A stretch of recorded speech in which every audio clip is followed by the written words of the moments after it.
Hello guys, final video. That's compressor on.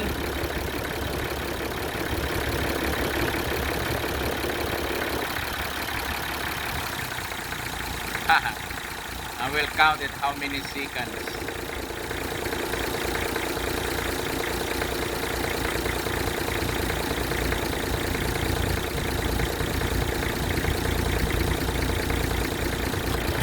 One, two, three, 4, 5, 6, 7, 8, 9, 10, 11, 12, 13, 12 seconds guys. Automatic na siya. So that's what I want.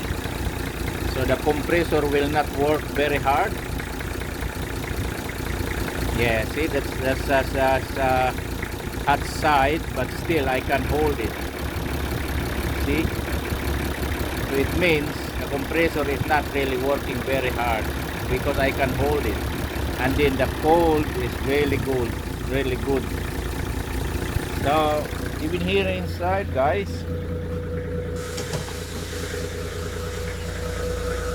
look at that. 6 na lang yata centigrade. Compressor on.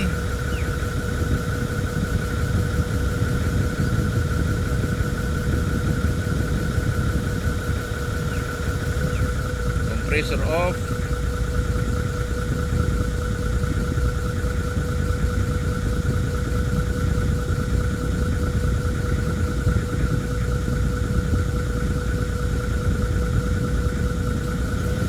Compressor on.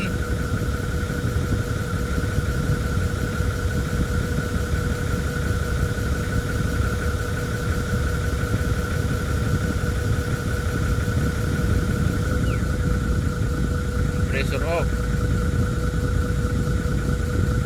So that is like 6 maybe guys, 6 centigrade or 7, 6, 7.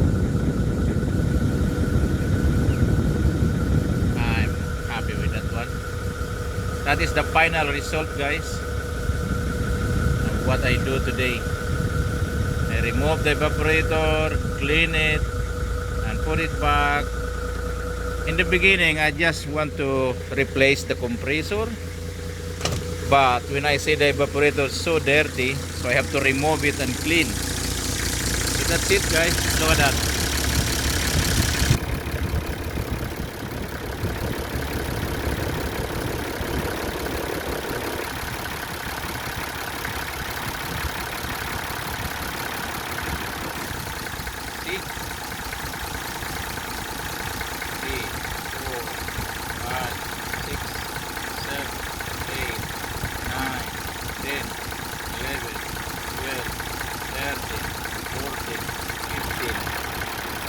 One, two, three, 4, 5, 6, 7, 8, 9, 10, 11, 12. 12 seconds compressor work, and the rest compressor stop 15 seconds. I love it. That's it. I'm happy with it guys. Okay na okay to, ginawa kong to. Magtatagal to compressor pagka ganyan, kasi ang working time niya is 12 seconds lang o 11 seconds, and then yung pahinga ng compressor 15. So mas matagal pa yung pahinga kaysa sa trabaho. Hindi siya pagod. That's it guys, thank you.